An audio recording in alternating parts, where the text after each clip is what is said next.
Good morning दोस्तों, बासित आपके साथ एक कहानी बासित के साथ। आप हमारी कहानी को सुनते हैं, शेयर करते हैं, सब्सक्राइब करते हैं, मुझे बहुत अच्छा लगता है। और जितने भी नए सुनने वाले हैं, जल्दी जल्दी हमारी कहानी को सुनिए और सब्सक्राइब करिए।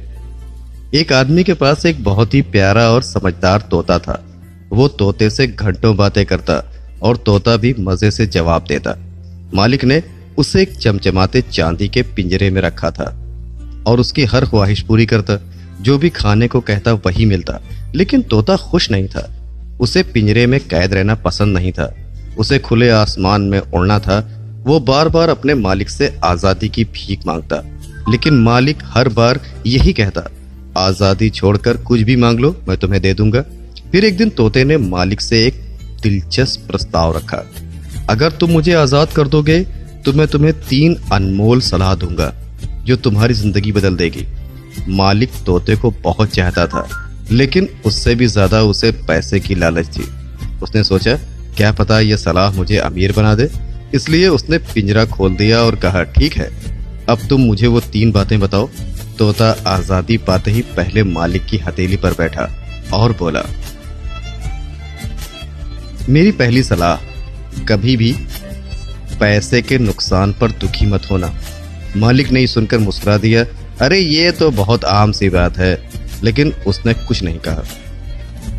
अब तोता उड़कर छत की मुंडेर पर बैठ गया और बोला, मेरी दूसरी सलाह, कभी भी बिना सोचे समझे किसी बात पर भरोसा मत करना। मालिक झुंझला गया, अरे ये तो मैं पहले से जानता हूँ, कुछ ऐसा बताओ जो नया हो। तभी तोते ने एक बड़ा खुलासा किया, मेरे पेट में 2 अनमोल हीरे हैं। मालिक हक्का बक्का रह गया, क्या तुम्हारे पेट में हीरे? हाय, मैं कितना बड़ा मूर्ख हूं जो तुम्हें आजाद कर दिया।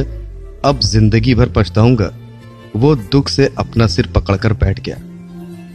तोता हंसते हुए बोला, पहली सलाह थी कि पैसे के नुकसान पर दुखी मत होना, लेकिन तुम अभी भी पछताने लगे। दूसरी सलाह थी कि बिना सोचे समझे किसी बात पर भरोसा मत करना, लेकिन तुमने बिना जाने परखे मान लिया कि मेरे पेट में हीरे हैं। अब मेरी तीसरी और आखिरी सलाह जरूर सुन लो। खोपड़ी के अंदर जो दिमाग है कि नहीं, उसका इस्तेमाल करना सीखो। अगर तुम्हारे दिमाग है तो तभी सुखी रहोगे। और इतना कहकर तोता खुशी से पंख फैलाकर उड़ गया और मालिक को ठगा सा छोड़कर। कैसी लगी छोटी सी कहानी?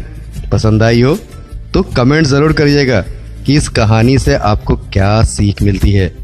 सुनते रहिए एक कहानी बासित के साथ, है ना। 75 18 56 64 70 आप मुझे कॉल कर सकते हैं और अपनी कहानी को भेज सकते हैं हमें। मिलते हैं अगली कहानी में।